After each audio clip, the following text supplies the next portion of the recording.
मैं समझता हूं दीपक जी की समाजवादी पार्टी के बारे में जो आपकी अवधारणा है वो सरकार परस्त अवधारणा है। कम से कम पत्रकारिता परस्त अवधारणा आपको रखनी चाहिए। और आप ख्याति लब्ध पत्रकार सर्टिफिकेट दिया। ये सवाल मनोज जी बहुत बहुत धन्यवाद आपके सर्टिफिकेट के लिए। मैं घर में इसको ना आप लिखवा के भी भेज देना तो मैं इसको ना घर में लगा के रखूंगा फ्रेम करके कि मनोज यादव जी ने कहा कि मैं सरकार परस्त हूं। आपने मेरी तारीफ की, इसके लिए बहुत बहुत शुक्रिया। सम्मान के अरे सुन लीजिए दीपक भाई, ए दीपक जी देखिए, कोई धमकी वमकी भैया मत दीजिए। जो मैं सवाल कर रहा हूं उसका बस जवाब दिला दीजिए, आपसे यही विनती है। समाजवादी नेता मनोज काका ने जब अपनी सारी सीमाएं पार कर दी तो अजय आलोक ने उनकी पार्टी की औकात ही याद दिला दी। और इस तरह का शोरगुल और सरकार परस्त कुछ बातें इसलिए लोग बढ़ा चढ़ा करके दिखाते हैं, मेरे दोस्त, मेरे बड़े भाई, इसलिए दिखाते हैं कि कुछ लोग जो विश्लेषक होते हैं वो विश्लेषक नहीं होते हैं। उनके विश्लेषक में एक अगर आप बढ़िया शब्द अगर आप जोड़ दें तो वो दरबारी कवि होते हैं। और दरबारी कवि का हमेशा ये दायित्व होता है, ये उसकी निहित जिम्मेदारी होती है कि अपने बादशाह के चरणों में लेटना, वही अलोक कर रहे हैं। और आप भी कमोबेश कर रहे हैं चूंकि बड़े भाई हैं। लेकिन मैं अगला सवाल पूछता हूँ, क्या भारत का संविधान किसी भी घटना के सवाल सुन लीजिए ना सर, मैं तो धन्यवाद ही दे रहा हूँ, कुछ नहीं कह रहा हूँ। आपने धन्यवाद मुझे सरकार परस्त का कोई नहीं, आप कह सकते हैं, प्रजातंत्र में ऐसा ही चलता है। अब मुझे एक सवाल का जवाब दीजिए, क्या भारत का संविधान अलाउ करता है कि कोई एक इंसिडेंट हो उसके कुछ घंटे के बाद फैसला दे दिया जाए? ये करता है, अलाउ करता है मनोज काका जी?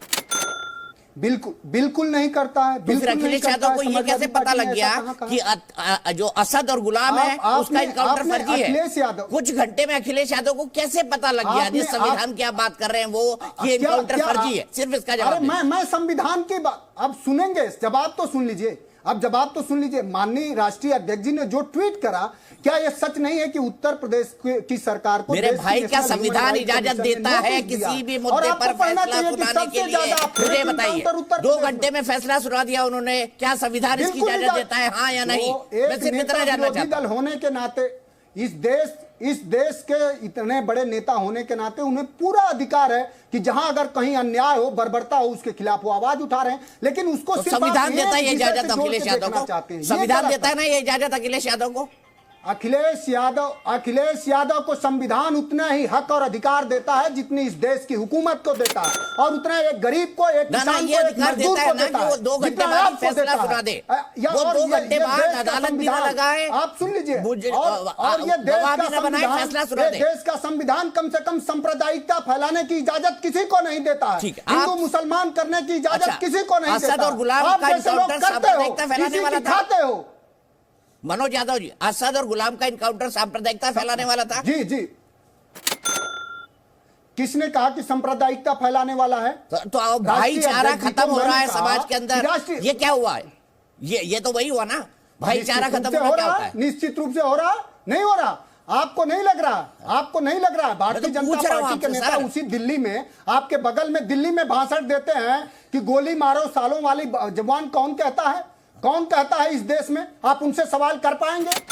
मैं दीपक भाई, मनोज जी को मैं कहना चाहता हूं कि हम जैसे, एक मिनट मनोज जी सुनिए, अरे सुनिए, मनोज जी सुनने की थोड़ी आदत डालिए ना भाई। अरे क्या सुने आपको, क्या सुने? मनोज जी सुनिए, सतपाल मलिक ने कहा इस देश के 40 जवानों ने, आप चिल्लाते रहिएगा तो काम नहीं ना चलेगा। सतपाल मलिक आप ही के मित्र थे ना पहले, समाजवादी। आप सवाल करने की हिम्मत सुनिए तो सही, सुनिए सही। सरकार वो गवर्नर थे, अरे भैया सुन लो, गवर्नर थे। इतने ज्यादा बेचैन नहीं गए कैसे काम चलेगा? आपको भारतीय जनता पार्टी बना देगी, इनको मिर्ची लग गई, भारतीय जनता पार्टी प्रवक्ता की इनको मिर्ची लगी, सुनेंगे नहीं, सुन तो लीजिए। विचारधारा तुम्हारी दूसरी है, रोज बदलते हो यार, बदलते हो। अरे सुनिए, विचारधारा तुम्हारी आप ले रहे हैं। मनोज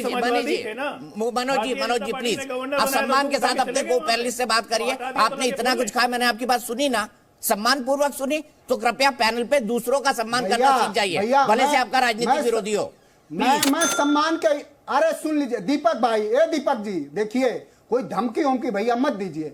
जो मैं सवाल कर रहा हूं उसका बस जवाब दिला दीजिए, आपसे यही विनती है। और मेरे साधारण सवाल है, सुनिए, आप सुनिएगा सही, जरा इतने सवाल हैं तो जवाब सुनिए ना। हम और दीपक जी अगर चरण पादुका करते हैं, हम लोग दरबारी हैं, हम लोग बहुत अच्छे हैं, जानते हैं क्यों? हमसे हम लोग कुत्ता का चरण नहीं छूते हैं, हम लोग कुत्ते के चरण हम लोग नहीं पकड़ते हैं, जो आपके यहां चलन था, ठीक है ना?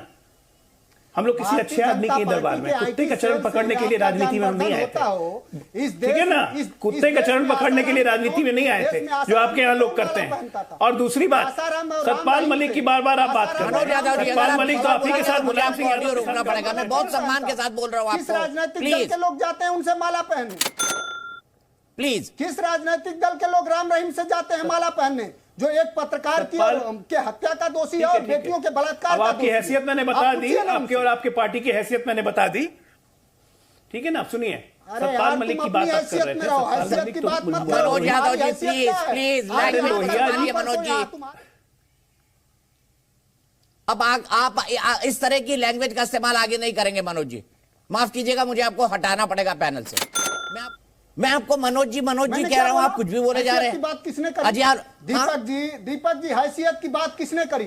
आप आर्काइव में देखिए, हैसियत की बात किसने करी? अरे तो आप बदतमीजी करने लगेंगे। हैसियत एक सम्मानजनक शब्द है किसी भी पैमाने को आंकने का कि इसकी हैसियत कैसी है। ठीक है, अब आप हो गया, मेरे को जो बोलना था बोल दिया, आगे आपकी इच्छा है। मनोज जी को याद होगा, राजनीति में काफी लंबे समय से हैं। सतपाल मलिक तो समाजवादी थे ना मनोज जी, समाजवाद का झंडा बुलंद करते थे मुलायम सिंह यादव के साथ, केसी त्यागी के साथ, लोहिया जी के साथ। क्यों गए भारतीय जनता पार्टी में, सांप्रदायिक पार्टी में क्यों गए? राज्यपाल बनने गए थे ना, बना दिया राज्यपाल। अरे दोबारा राज्यपाल नहीं बनाया तो 2018 याद आने लगा उनको, और आपको सतपाल मलिक की चिट्ठी याद आने लगी। 18-19 में क्यों नहीं बता दिया था जब हुआ था तो? इतने ही सच्चे देशभक्त है। ये राजनीतिक मौका परिस्थिति और आप अपने हिसाब से अपनी लाइन तय करना, ये आप लोग सीखिए। मैं जदयू में था, अकेला प्रवक्ता हूं, साफ कहता हूं कि जदयू में रह के जदयू का विरोध करता था मैं मुद्दों पर, क्योंकि राष्ट्रवाद के आगे पार्टी नहीं आ सकती है, पार्टी की लाइन नहीं आ सकती है। 370 का समर्थन किया आपने, आया आपकी पार्टी ने हटाने का। अपने आप को समाजवादी कहते हैं आप। जो समाजवादी रहेगा वो 370 का समर्थन नहीं कर सकता है, क्योंकि उसमें आरक्षण नहीं होता है दलितों के लिए, पिछड़ों के लिए। इतना ही दर्द है तो मुसलमान परस्ती की हद होती है जो आप लोगों ने पार कर दी है इस देश में। मनोज यादव जी, आपकी पार्टी में शफीकुर रहमान वर्क है, वो तो 4 कदम आगे हैं, हसन साहब उससे भी 8 कदम आगे हैं। तो क्या मुसलमानों को सिर्फ कट्टरपंथी पसंद है? मनोज यादव जी बताइए, क्योंकि आपका जो वोट इक्वेशन है वो तो मुस्लिम यादव का है, जब वो बनता है तब आप जीतते हैं। और इधर बिहार की राजनीति में भी समीकरण बदल रहे हैं। जनता दल यू से इस्तीफा देने और नई पार्टी बनाने के 2 सप्ताह बाद उपेंद्र कुशवाहा की केंद्रीय गृह मंत्री अमित शाह से गुरुवार रात को दिल्ली में बहुप्रतीक्षित मुलाकात हुई। उसके बाद यह अटकलें लगने लगी है कि उनकी पार्टी राष्ट्रीय लोक जनता दल एनडीए का हिस्सा बनने वाली है। इस मीटिंग के बारे में भाजपा नेता ने कहा, जब 2 अलग अलग राजनीतिक दलों के 2 नेता 45 मिनट तक बात करते हैं तो यह केवल शिष्टाचार मुलाकात नहीं हो सकती। निश्चित रूप से राजनीति और राजनीतिक समीकरण को लेकर चर्चा हुई है। पूरे घटनाक्रम की जानकारी रखने वाले भाजपा नेताओं ने कहा, क्योंकि पार्टी छोटे दलों को लेकर सोशल इंजीनियरिंग को चाक चौबंद करने का प्रयास में लगी है। जेडीयू से इस्तीफा देने के बाद से ही उपेंद्र कुशवाहा के एनडीए के पाले में लौटने की चर्चा जोर पकड़ रही थी। उन्होंने 2024 के लोकसभा चुनाव से पहले विपक्ष को एकजुट करने के लिए बिहार के मुख्यमंत्री नीतीश कुमार के प्रयासों को यह कहते हुए खारिज कर दिया था कि देश में 1 दर्जन से अधिक पीएम उम्मीदवार हैं और उनमें से कोई भी प्रधानमंत्री नरेंद्र मोदी को चुनौती देने की स्थिति में नहीं है। जेडीयू से गठबंधन टूटने के बाद भाजपा अपने वोट बैंक को मजबूत करने के लिए कुशवाहा के अलावा अपने पूर्व सहयोगी वीआईपी के मुकेश सहनी और लोजपा रामविलास के चिराग पासवान के संपर्क में है। इसका पहला संकेत तब मिला जब कुशवाहा को पिछले सप्ताह 22+ की सुरक्षा मिली। इससे पहले जनवरी में जमुई के सांसद और लोक जनशक्ति पार्टी रामविलास के प्रमुख पासवान की सुरक्षा को 22+ श्रेणी से बढ़ाकर Z+ कर दिया गया था। चिराग पासवान ने पिछले दिसंबर में कुडनी उपचुनाव में भाजपा के लिए प्रचार भी किया था। साहनी ने भी पिछले कुछ दिनों से भाजपा को लेकर तल्ख बयान नहीं दिया है।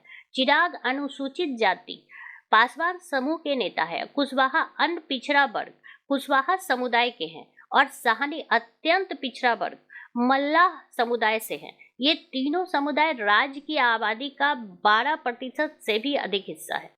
बीजेपी आने वाले लोकसभा और राज्यसभा के चुनाव के लिए अपने समीकरण को मजबूत करने में लगी है। इस डिबेट को लेकर आपकी क्या राय है, हमें जरूर बताएं। हमारे साथ जुड़े रहने के लिए चैनल को लाइक एंड सब्सक्राइब करना ना भूलें।